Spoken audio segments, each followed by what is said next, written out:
Hello, and welcome to the If We Knew Then podcast. I'm Stephen Sachs. And I'm Lori Sachs. And today we're joined by Liv Meriano and Danielle McKinney from the Down Syndrome Resource Foundation in British Columbia, Canada. This is a conversation about not special education, but education, inclusion, how to change our conversation, how to change our minds to an inclusive classroom. In this episode, Liv and Danielle provide an abundance of resources for every age.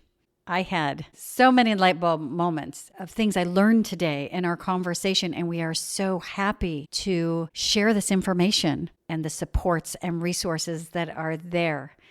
There is a link to their website in our show notes. There's also a link, if you are in the British Columbia area, to Baskets of Love. And that provides baskets and information for new parents of a child with Down syndrome. And I'd be amiss not to mention that the Down Syndrome Resource Foundation has their own podcast, a wonderful podcast called The Lowdown, that's been around a long time with great information, and I will have a link to that as well. So welcome, Liv and Danielle. Good morning. Thank you for joining us today. Good morning. Thanks for having us. Could you tell us a little bit about yourself? So my name's Liv, and I'm a speech language pathologist at the Down Syndrome Resource Foundation. It was formerly the Down Syndrome Research Foundation, so if you ever see that term out there.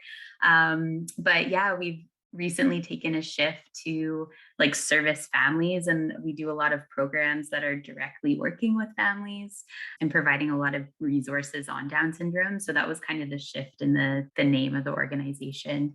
And I've been there, I think, just over 3 years. And prior to that, I was working in Ontario, in Canada, with adults with developmental disabilities and some preschoolers. And Danielle's been at DSRF a while. I've been there since 2011. So I'm a teacher and we offer a range of programs, but I am officially the one-to-one program teacher. So I see kids exclusively in one-to-one settings. We do have some group programs for adults as well that other teachers lead. Prior to working at the DSRF, I also worked at a private school for kids with learning disabilities. So a lot of children who have dyslexia and ADHD and some other things like that. This is an in-person learning facility? Yes, it is. For the most part, it's been a lot of teleservice over the last year and a half or year and a bit. But yes, primarily in person. How many students do you guys have? I would say that we probably service an average of 120 kids at one time between all of the programs. We offer occupational therapy, speech therapy, and education programs, as well as group programs. So yeah, probably about 120, but they kind of rotate in and out as well. What are the grade levels?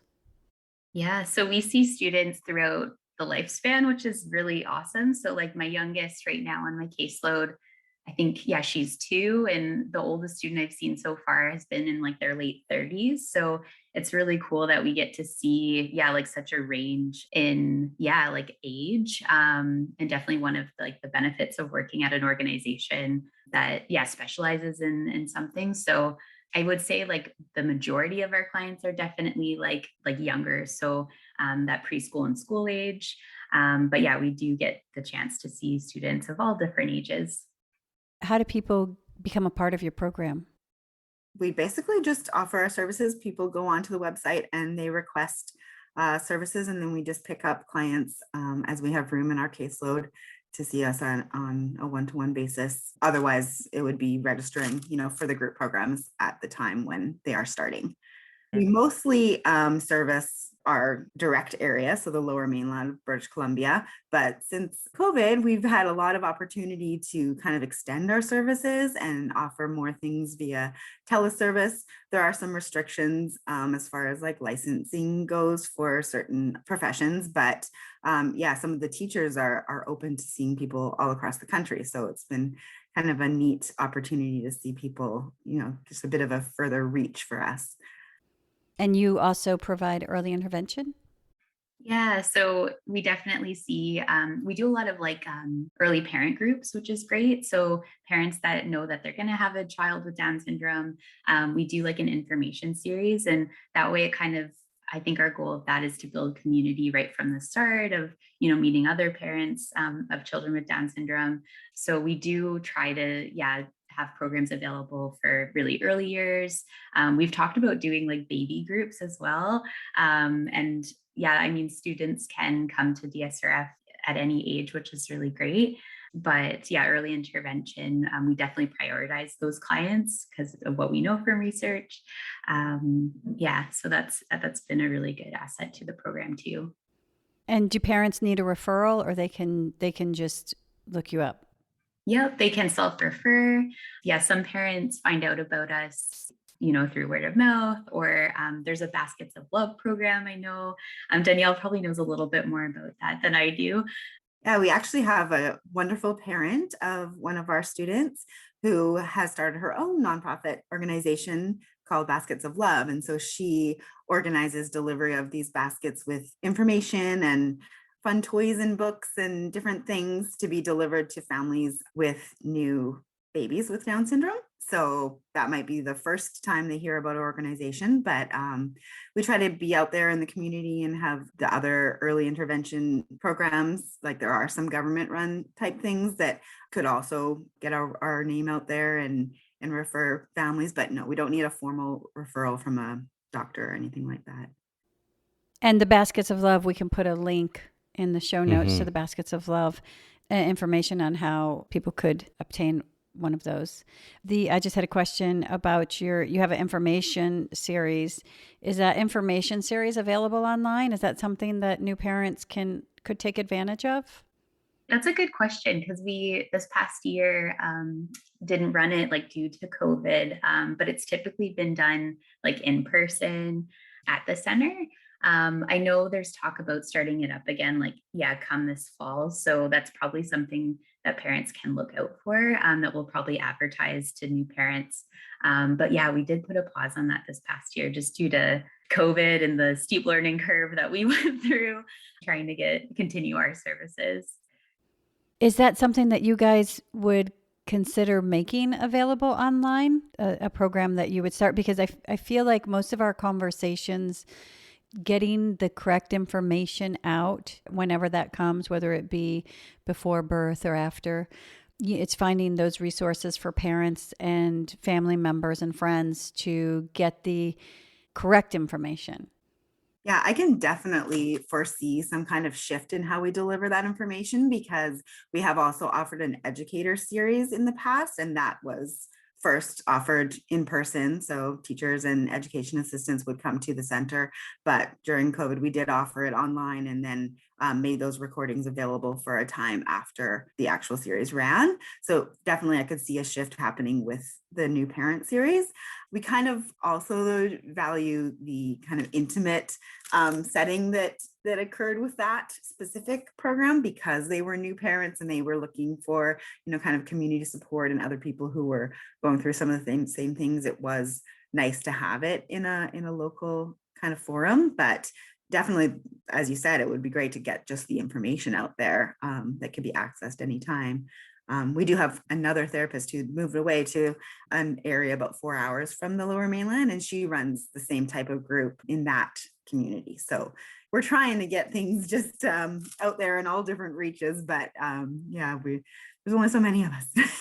Yeah, I would love to be able to provide that information or an ability. So even if that would be a different episode that we could talk about some of the things that you talk about in that series, I feel it's so important for parents to have all the information. There's so many, our kids have milestones, but as parents, we have milestones as well. And just with the shift of any child, I always felt like with my daughter, as soon as I had something figured out, she'd go and change, and then I'd have to learn something new. So I usually had like one day of a good job, Mom, and then I'd be back into the unknown. I feel like the challenge with Down syndrome is that unknown is also sprinkled with misinformation, which can make it so much more challenging for parents to have the right tools to support their child and their family and our community. So I would love for that conversation to continue and grow.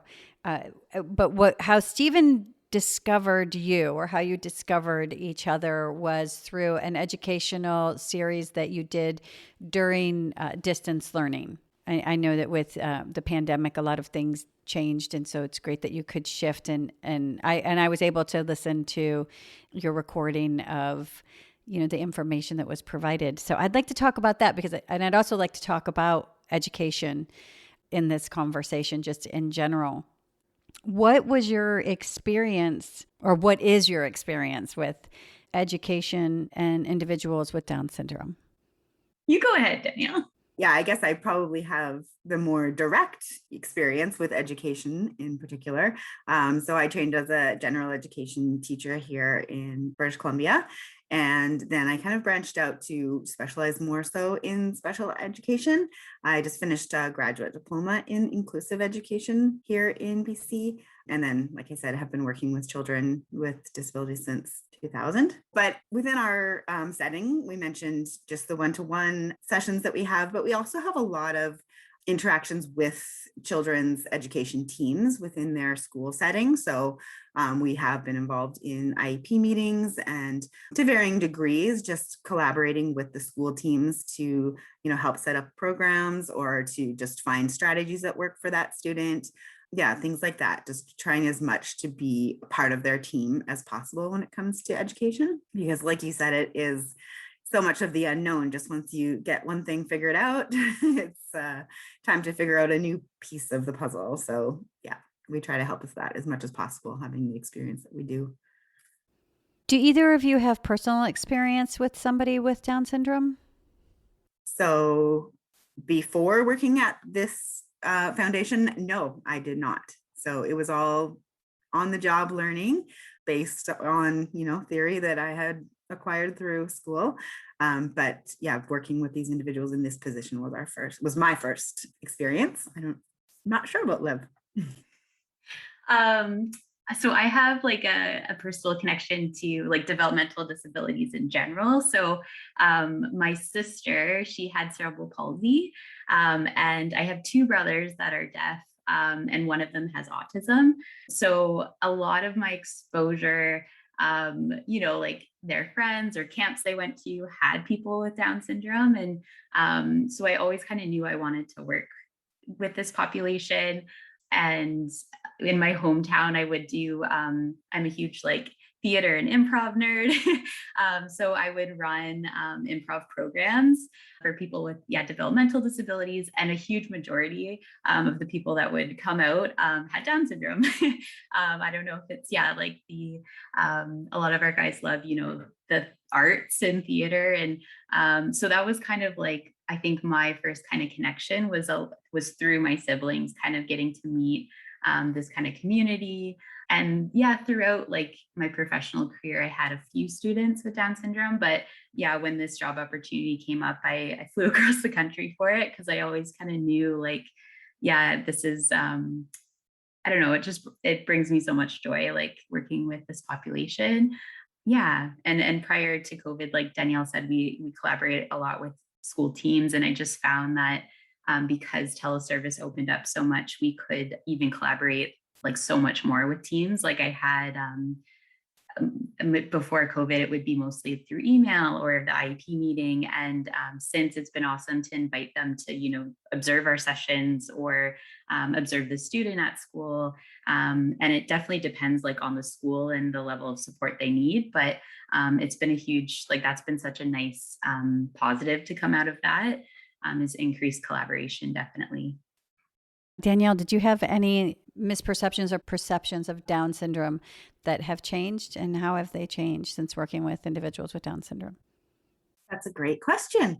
Honestly, I didn't have a lot of any perception. I just didn't have a lot of exposure at all to students with Down syndrome.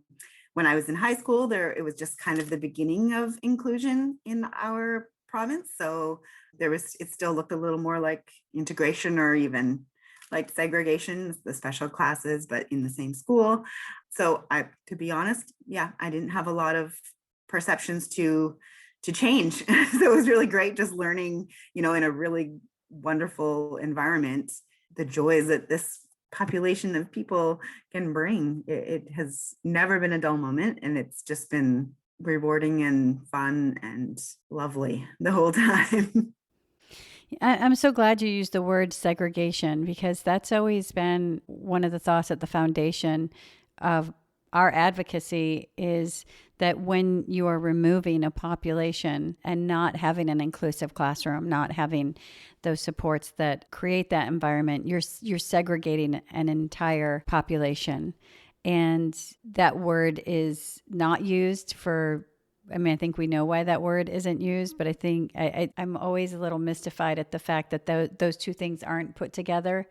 You know, like when you're in an IEP, or what a district will say about having a non-inclusive environment, they're segregating Well, that word segregation, it holds. holds so much weight, and I don't think it that holds weight weight's- and accountability. Like, But I think that I don't think it's in the disability community. Like, that weight isn't there for a lot of people, and as it should be. you mean for accountability, Right. the weight of account. I think the avoidance of that word gives that leeway to not have accountability. Mm-hmm. I think it's great. You got when you emailed us at the beginning of June and said, you know, the season and that you're in a lot of IEPs. I want to know about that. So you sit in IEPs. Can you tell us about your IEP experience? Yeah, this would be a request from the family. So to have their outside team members included in their, usually a private school as well, same kind of format. Yeah, they would request for us to join, and it could be people from our center. It could also be their, social worker, their, maybe if they see an occupational therapist or physical therapist from another clinic, everyone's and can be invited to just collaborate on, building those goals. And then at the end of the year to report back on what kinds of progress they've seen, or we've all seen, because as we know, it can look really different in different settings. So something that they're not seeing at school, we might be really able to observe in our one-to-one settings, which is not to say that the school is doing something wrong, or that, we can do it better. It's just a fact that across different settings, children need to learn how to generalize. So we can help them by kind of sharing the types of strategies that we're using to help them to generalize into the classroom. And I shouldn't say even just we can help them. They can help us to understand what their classroom experience looks like, so that we can either suggest some strategies or work on some strategies in our own sessions to help them to make that transfer to the classroom. You are so gracious and patient with your description of an IEP. I've never, a lot of those feelings I've never had in the IEP before. It's interesting you said private and public, because that's a totally different conversation. That the truth is, a lot of private schools don't have much inclusion.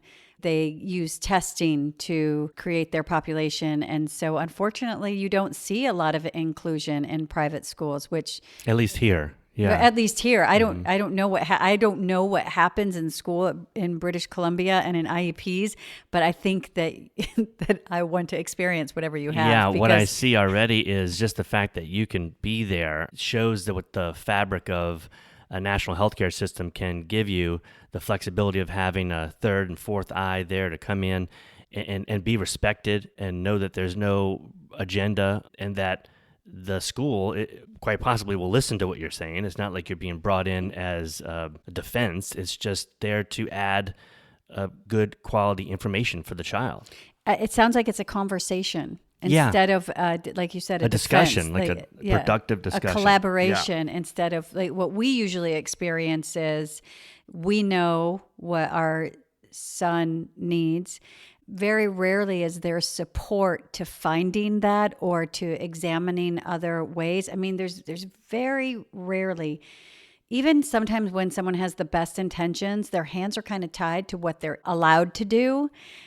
So I'm so uplifted by just your description of an IEP. It just sounds fabulous to me. The thought that you could go in and know that you could teach the teacher in the classroom. And also when you said that you might have something to learn, I have to admit, because of our experience, we've gotten to this and it's been 8 years, and there hasn't been a time when there's been something given to us where we've been able to learn a new way, like from a teacher or a classroom, No. because normally there's that drive to get our son out of the classroom or they haven't even read the IEP or don't know how to implement the IEP. So it's very refreshing to hear that collaboration exists. And this is something that you do for the families that you service in your organization. Your area. Is it available to other families? I don't think it's. Yeah, it just would be for the students that are on our caseload for the most part at that time. So if they're starting the school year out, as one of our clients, then we can go in and, a lot of times it is for us even just listening to what their school day looks like, and, what can we maybe think in the back of our heads about how to structure our own therapy or education sessions to give them the skills that they need to succeed in their classroom. But on definitely more collaborative teams, then we've had a lot more like, let's see, what you can do and what we can do and how we can put it all together. And that's great. BC's done a real shift in their curriculum. So it is a lot more competency based than, I guess, content. So I think just that alone is a little bit easier to structure IEP goals around, so that the different levels and different abilities can also be working towards the same goals. I won't try to describe the new curriculum because I haven't taught in the public system since it's been implemented, but just knowing what I know from looking it over, it definitely, and having kids in the system, of course. Yeah, it definitely is kind of more wide ranged and based on those end goals more so than like, will they learn the 10 provinces and things like that. So per province, things can change in education. That's something that I don't know. It's per province, like a state. Things are different in other provinces. Yeah, so I'm from Ontario, and it looks mighty different there in terms of education. So here it's provincial education. Well, that Ontario connection explains your love for improv. Yep. You got Vancouver's Hollywood in the north. What are you talking about? That's so funny.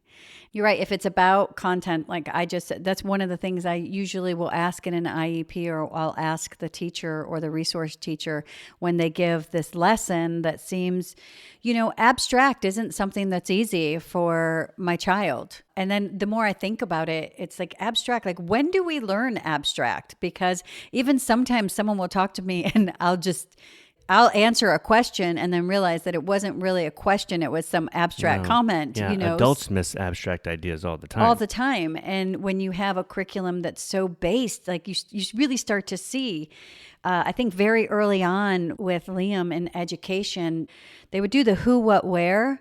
And I had to say, listen to your question.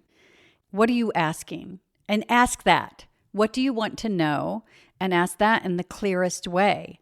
And when you start like flowering in all of these things, which unfortunately for me is kind of the way I talk. So I had to really make some adjustments in, supporting Liam that I'm sure that my daughter would have really liked if I would have appreciated done those earlier. But, it's just knowing like, what do I need to learn? And I think in knowing what I need to learn, then we find how we all learn that, because we all have different approaches. We all have different ways to be able to absorb the information. And that goes really well into my next question of what are ways that you see that benefit an individual with Down syndrome as far as approaches to learning? I think like when you talk about, Liam's your son. What's your daughter's name? Sophia. Such cute names. Like when you talk about, if you think about your student in your classroom, like Liam or anyone who needs support, then it's going to benefit anyone, like, your daughter or someone else in the classroom. So I think like we always advocate like thinking of the students in your class that need that support. And if their needs are met, then everyone in the classroom's needs are going to be met. So I think it's important for, when you have a student in your classroom that has Down syndrome, to know their learning profile, what are going to be some learning challenges, what are their strengths that we can capitalize to, overcome those challenges. I can kind of give, if you wanted, like a little lowdown of like a a learner profile of someone with Down syndrome, just from kind of my lens as an SLP, if you wanted. Would that be helpful? Please. Yeah, because what I think is, a lot of our listeners are supporting their children or loved ones, friends in education, because that's really what it comes down to when you have the homework. And sometimes it is frustrating because we don't know, because we are not professionals, how to support our children. It took us a long time to realize the abstract. You're asking us something abstract. To figure out, we can ask for a calculator. So use a calculator. Who, what, when, where? What is a better way of breaking that down? And I know that when I was starting in kindergarten and first grade and with spelling and things like that and trying to teach Liam, because he wasn't being taught in school, I would have loved to have known repetition and things like that I could have used. So what we're looking for is tools that anybody listening can use at home, and an understanding, because what we're told about our children is they can't, they won't, they're in school to socialize. That's too hard for them. They need to be in that outside classroom. And we know that's not true. We know that what really impedes their education is the lack of support, not given that time to actually take their path to learning that most people are given, and so any kind of insight that you can provide to someone who's listening, an approach that they could support their child with, that would be greatly appreciated. Yeah, more than happy to. And feel free, Danielle, if I'm missing anything, or if you have anything to add. So I'll start off with, we know that students with Down syndrome are visual learners. As we're giving them information, maybe presenting information in a different way. So not just, standing up in the classroom and verbally giving instructions, because auditory processing is challenging. So if we can present information in a very visual way, and what that might look like depends maybe on the student and the grade. Like an example might be if they're in preschool, that might be a visual schedule. That might be doing, signs for the weather as, you're going through that, or signs for colors. But I know for a lot of my students who are, in high school or older, that looks like them using like a visual calendar app on their phone. So they remember, what they need to do that day, or keeping notes in their phone to know, certain deadlines. So it definitely looks different for the learner, but I think, one of the strengths for students is definitely, visual learning and capitalizing on that. They have such strong visual memory for things. So I use a ton of visuals, with my students to kind of, compensate for those deficits in auditory processing. Another one might be keeping instructions very simple and concrete. So you mentioned, that abstract learning. They do much better with literal and concrete information. So anytime I have talking about the WH questions, that's a really good one, because that's super abstract. I always pair it with, the sign, so they can even get, information about the difference that I'm asking about. We pair it a lot with using pictures that they are familiar with. So using, family pictures and albums, using a lot of visuals for the WH questions, and maybe giving them choices to give a response also kind of helps them learn those concepts, which is great. So things they're familiar with, like maybe their favorite characters or their family members, is a good way to kind of make it more concrete for them, instead of asking about maybe a picture they're just seeing for the first time. Another thing is, we know that sometimes speech sounds are difficult, so they could be hard to understand as a student, and have difficulty. We call this with intelligibility is the fancy term for it, but all that means, it doesn't have anything to do with intelligence. It just means that how well someone can understand them. So if a student has low intelligibility, they're really difficult for someone to understand what they're trying to get across. So we use a lot of supports like augmentative and alternative communication to help them get their message across. So maybe if they're, trying to retell a story, or you don't, catch the the last word, can they tell us through a picture, or do they have, an AAC system set up that they can communicate? Because it's really interesting. Like there's some schools or some students, they're like, oh, like they're not getting this concept, or they're not recalling this, when really like it's a recall test they're answering. They're not actually, if they gave them the supports to communicate what they were, then they would be more readily understood and they could reveal their competence. So always kind of giving them a way to, if they have expressive language deficits, how can we support them to be understood and, to combine words together to convey ideas to people. And another thing is maybe transitions and change is difficult for our guys. And there's a lot at school, with going from preferred things to non-preferred, like recess to writing. So again, using the visual information, we advise a lot giving, first then instructions. So it's simple, it's clear. We use a lot of visual timers so they can actually see. That's like when a clock is counting down how long there is. So again, me just telling a student, you have 5 more minutes is super abstract. But if I pair that and make it more concrete with a timer or a visual of what they're going to do, it's going to be way more concrete, and you get way more buy-in if they understand the expectation and that's clear. So we use a lot of visuals, giving them choices as well as like another great strategy. Because I think a lot of our students in their day, like a lot is planned for them already, and we need to kind of give them, ownership over their day and what they want to do. So yeah, we give a lot of choices in their day. I think if they can also have the ability to give their responses in a different format.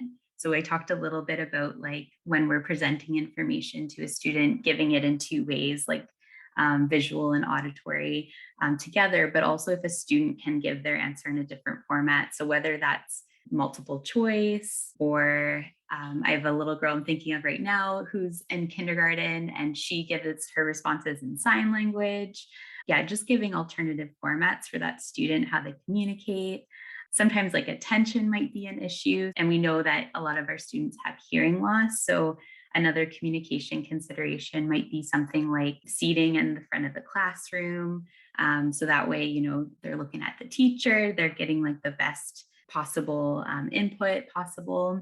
So we know that, yeah, they might be struggling with hearing loss, and already, receptive language is hard. So how can we make the classroom, what's the word I'm looking for? More supported. Yeah. Thank you. I think it's just so interesting, some of those things that you were talking about, some of the supports that I feel like we should make little kits for the classroom that include a timer or, an app, access to an app for a calendar. Because we started to do that with Liam, because now he's going into the 5th grade, and they were using this breakdown chart that to me just was age inappropriate and kind of keeping him in a certain place that, still required smiley faces and things that might have been good for a younger student. But we want to see that growth and we have to support that growth. And I think that's part of the accountability or even participation aspect of all of this. Is I don't think that there's ever thought that goes into the impact of not having the support. So I'll often say that, okay, don't support my son, I'll do it, but then don't negatively impact him. If you're going to choose not to do the job, to not support him, then don't pile on different challenges that he's already overcoming challenges. He's already finding his way. And the fact that he does know sign language. So a lot of times we'll get the conversation, like you said, of an observed or perceived ability based upon his expression. But he's learned a second language to bridge that gap. And I don't think that's ever taken into consideration. All they want to say is your child can't learn or do this, when the whole time he's actually learned a second language and is working twice as hard. I don't know, maybe there's some kind of, maybe we can talk as well later about like some kind of just support pack or checklist that parents can take to where, it is about collaboration. And one thing I've learned is that you want it to be the other way, where the school and the teacher and all of those people are coming to you with collaboration as to how to support your child. But I think really unless you're with Danielle in the British Columbia, what I've learned as a parent is that you have to create your own, you have to forge that path, and bringing a calculator and a timer and a calendar and some of these other things that you were mentioning, Liv, would make a great checklist that perhaps we could create, for parents to be able to, because those little tools make a world of difference. Oh, yeah. Right? And the education system is so rigid in the way it's built. Like, it's just set for just this sliver demographic of kids, which doesn't even work for a lot of typical kids. And then you put in some other challenges, but it's so rigid. It's like, at least for us, we have this difficulty of saying just what you were saying, Liv, about what's another way my child can communicate to you what he's trying to say. If it's even just giving an answer in sign language, it's confronted with such resistance, and I don't know how we change that, but I do see that you're doing changes, and I like it. Well, because we look at our daughter who had those same challenges, but what she was given was time.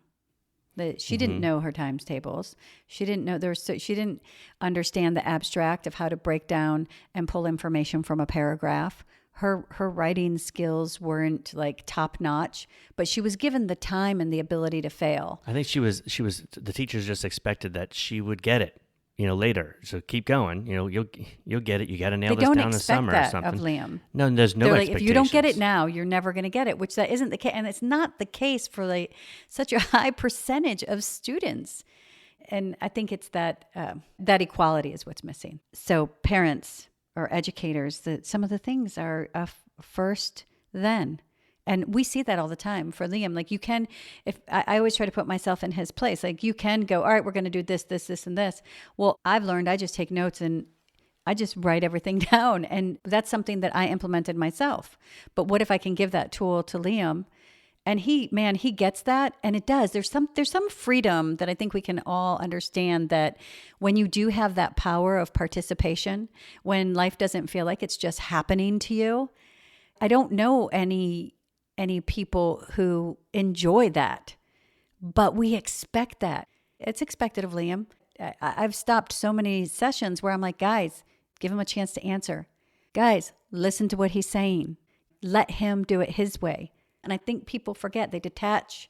There's this agenda of pushing through or checking something off, that if you were for 1 minute put in that place, you wouldn't like it. You wouldn't like what's being expected from someone who's working very, very hard. Yeah, how frustrating, because all we hear a lot is that, well, if we continue to push Liam through his grade level curriculum, how frustrated he's going to be that he's not getting it right away. That's not the situation. Liam doesn't get frustrated in that he's not getting it right away. He gets frustrated that when he finally does get it, nobody even understands he got it, or doesn't answer a question to help him get there because they don't understand him, or they don't see where he's coming from. It's not part of how it is. So I love this. I love the first then. I love having a calendar, whether it be an app or like I found an old journal and I just wrote the day, but then I also remembered that I drew a little calendar between each couple days. So I can say, here's this day, and then this is what we're going for. So it's a visual. You mentioned visual and auditory learning. Can you talk about the difference between those two learnings? Yeah. So if I was an auditory learner, I succeed when someone is verbally giving me instructions. And that depends on my ability to listen information and then comprehend that message. And a lot of students with Down syndrome already have difficulty with, hearing loss. So sometimes they have to work harder to sometimes decode that message. And then on top of that, sometimes there is a receptive component. So understanding that auditory information. When I say, visual learning, that would be you understand instructions or information or ideas through, visual format. And when I say visual, that could be a picture, that could be a gesture as well. So even if a student, is given instructions like, go put your shoes on, an example of a visual might be, the sign, or it might be me pointing to my shoes or pointing to their shoes. That can also make it more visual for the learner. It could also be objects. So I might tell a student like, oh, it's lunchtime, and hold up their lunchbox. So it could also be, also objects. So any sort of visual information in your environment that you can pull in.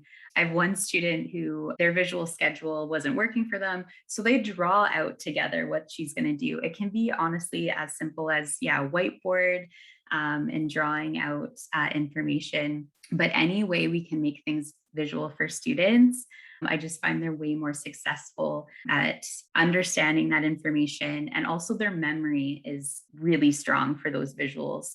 And that's where we usually start. And then we can fade, as they learn the routine, as they learn, I use a lot of sentence visuals for my students. We're working on asking questions. So it might be a sentence strip.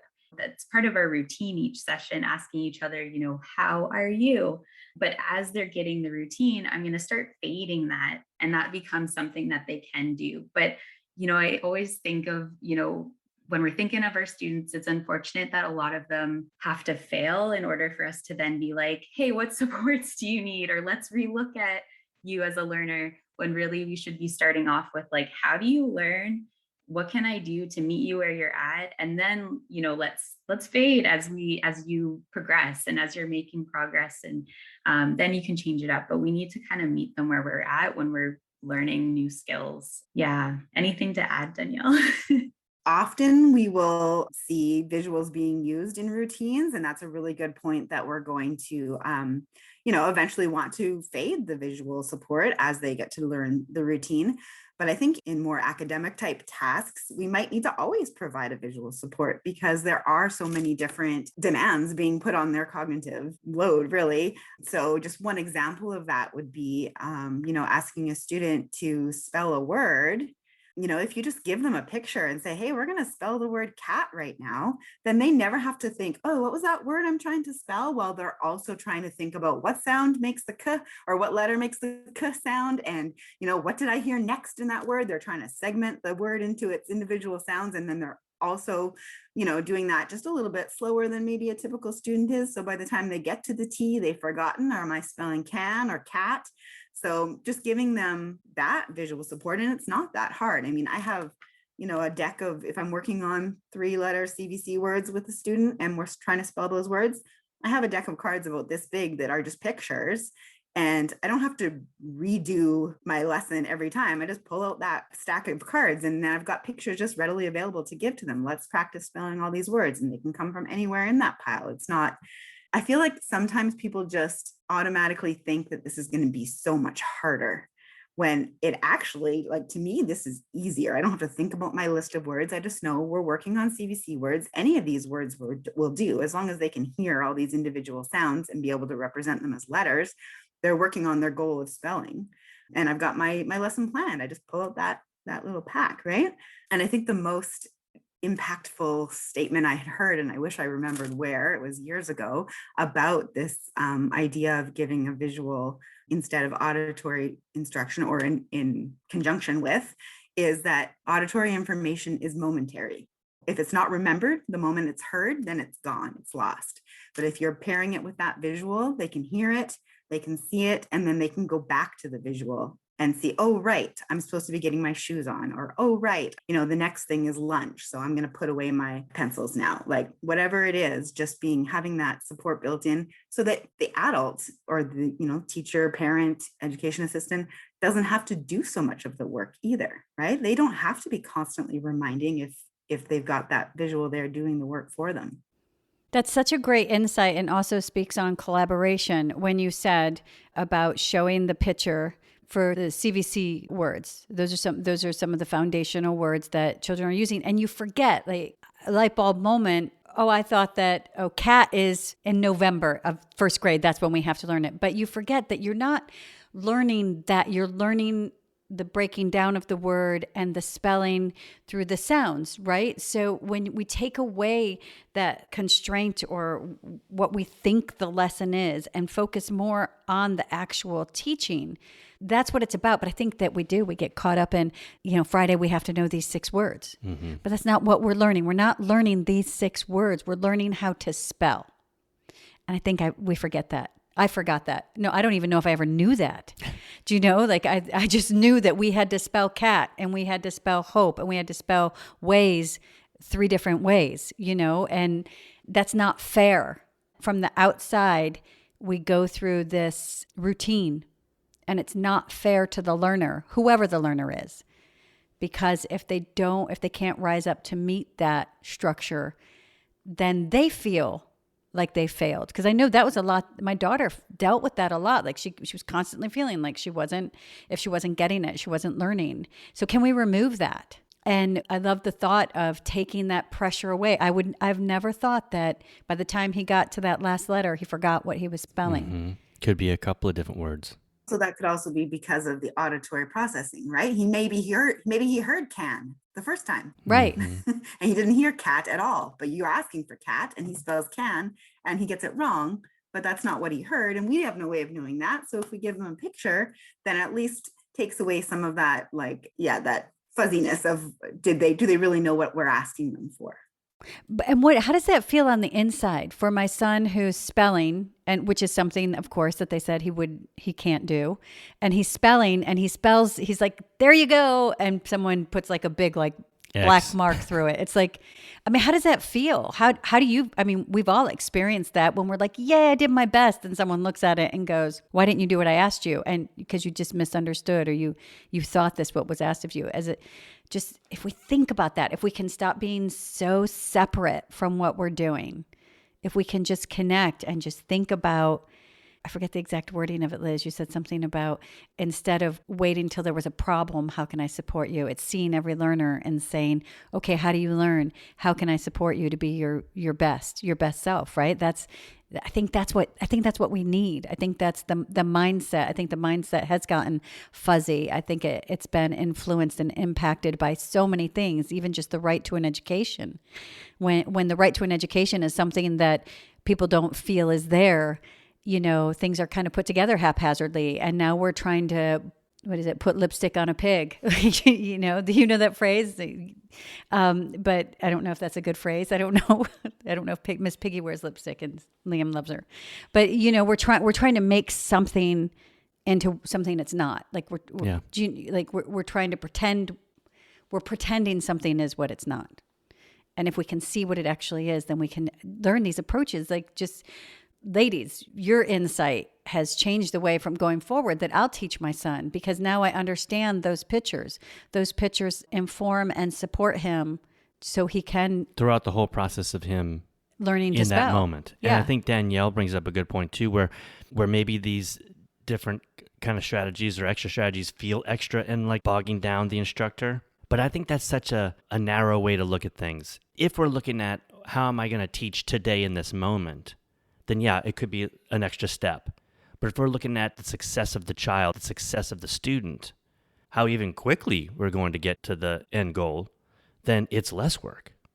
I think too, what people don't realize is the connection between academic success and what we hear of as being a problem in the classroom, and that is behavior.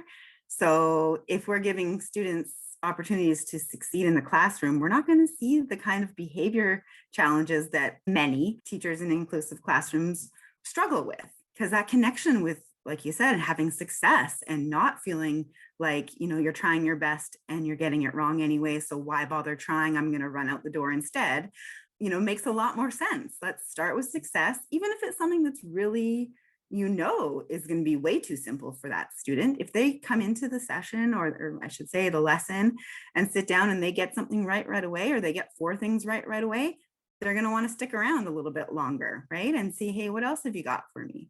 So I think, just realizing, the scope of what changing one thing can have on just everyday classroom interactions is, I think before someone was talking and I was just thinking, this is just so much more about a mindset shift than it is about anything else. If you believe that the student can succeed, if you believe that they have the right to an education, if you believe that they deserve a little bit of extra time in the classroom over some of the typical students sometimes, like, why is it always the kids who have extra needs who are being said, yeah, well, we don't have time to do that, so you don't get it? maybe it's okay to just let the rest of the class work on some seat work that they're totally able to do on their own while you spend a few extra minutes with this student who really needs it. I think that is a true picture of inclusion, when you can see that, every student is getting supported and also being asked to do a little bit on their own, or being asked to, maybe take the back seat for a few minutes, because it seems to be often the child with special needs who is taking that back seat. Well, we do it all the time when you said giving the students maybe something a little easy at first to get right and a success. We do that all the time in relationships, in icebreaker moments when we have a big group. Liv, when you talk about improv in those warm-up games, there's times you just do things so that we're all going to get this right and we're all going to have success in this room. And then we take that success and that foundation and we move forward so that the classroom doesn't feel like this gauntlet that we're going through, that just waiting for you to fail. The truth is, if there's a neurotypical child, so many times, we've been in classrooms, it's never a question if the classroom is stopped for any other student. Right. Kids are encouraged to ask questions, and you hear the questions, and some of the questions have just been answered. And when the teacher is snarky and goes, well, I just answered that, you go, wait, that's not very, that's not the acceptable way. They're supported, because that's what education is. That's what learning is. And I think you're absolutely right, Danielle. When it's a neurotypical student, it's just what we do. That's how we teach. That's how we learn. It's built into every conversation in a parent-teacher conference we've ever had. When it's a child with a disability or a learning difference or an IEP, that's when it's like, we can't have them in our classroom because they need this extra support. I don't know any other child, even the brilliant ones, even the ones that are so smart that don't require some kind of extra support, because Liam's best friend is brilliant. He finishes his work so fast and he gets bored, and then he starts to disrupt the class, right? He needs extra support. You're right, Danielle. It's changing our minds. I think that sometimes it gets taken personally. I love and respect a good teacher. I enjoyed nothing more than the last 10 weeks of Liam's fourth grade, seeing and experiencing a teacher who loves to teach, who is invested in the learning. I love that. Not all teachers are created equal. And I think sometimes people take it personally when you question what they're doing, but we're not questioning them. We're questioning a system that was put in place when they didn't feel that my son deserved an education, and why is he in my classroom? Or the kid wouldn't be in. But if he was, this is what we're going to give you something less than, because we don't expect you to succeed. But things are changing, and we're learning. And if we don't then evolve with evolution, then it's just like, why are you holding on so tightly to something that is no longer, we know, has been proven? Because that's what we do, is we prove. It's been proven that these beliefs are not true. So it is, Danielle, right, spot on with, it is a mindset. It's we just have to change our minds. I do want to just make sure that I put in there that I feel for teachers, that they have so much on their plates and they have so many things that they need to, that take away from just the everyday teaching. But like we said, it's all part of that everyday teaching. But yeah, it can be hard to even find the time to realize that that's what you need to do, or just implementing these few couple little strategies can change the day for the student and for your teaching, right? So yeah, it's pretty tricky, I think, to navigate all these pieces, especially when we've got this top-down system telling us the way that it has to be done, and not really making it easy to make those accommodations or to change our mind shift. No, that's what my introduction about teachers, I get that. And I think it is more than just the teacher. I think it is the system that doesn't allow them to support and do. And it creates a whole mindset and structure. And I get it. Like, we've been told by so many teachers, and it's one of the most frustrating things. I don't have time, or I don't know how to do that. And it's frustrating. It doesn't make it right, but it's true. And I get it. But I am an adult. I need to find a way, because my son shouldn't suffer because I don't know how to do that. And the system should support the teachers. That. And that's why I'm saying, can we have these little kits and this little checklist that says, Liam has a time, here's his timer, here's if and then, here's some pictures, here's a calendar, because the fixes, some fixes are bigger than others, but a few like simple fixes. I don't think people think it's simple because it doesn't seem simple. Obviously, not everything is a quick, simple fix, but some of the slightest supports, I don't think it's understood that there are some little shifts we can make that don't require a big change. It's just these little things that can go so far. Just do it a little differently. And we all do it when we find that's like part of life is we find out, oh, I can do it this way. Mm-hmm. I don't think there's a correlation. And I don't, maybe that's the goal is to see. I think that as we see more individuals with Down syndrome having success in education and really pushing through, because you have the advocates that are pushing through. Once that becomes like undeniable, unfortunately, that's when I think that you can't turn your head to providing those supports. So we just have to find a way and keep the conversation alive and open to new supports and ideas and way to transform our approach to education so it evolves to something that is actually effective and uplifts a community, changes the perceptions that are out there. Liv and Danielle, thank you so much for joining us today. Yes, and we look forward to exploring your website and all the supports that you have there. And we look forward to continuing this conversation real soon. Thank you so much for having me. I had really good time talking with you both and hearing you share about your son. Thank you. I too have really enjoyed our conversation and hope to keep in touch and keep the conversation going. Please follow us on Twitter at If We Knew Then Pod, and you can drop us a line on our Facebook page at If We Knew Then Pod, or visit our website, ifweknewthen.com, to send us an email with questions and comments.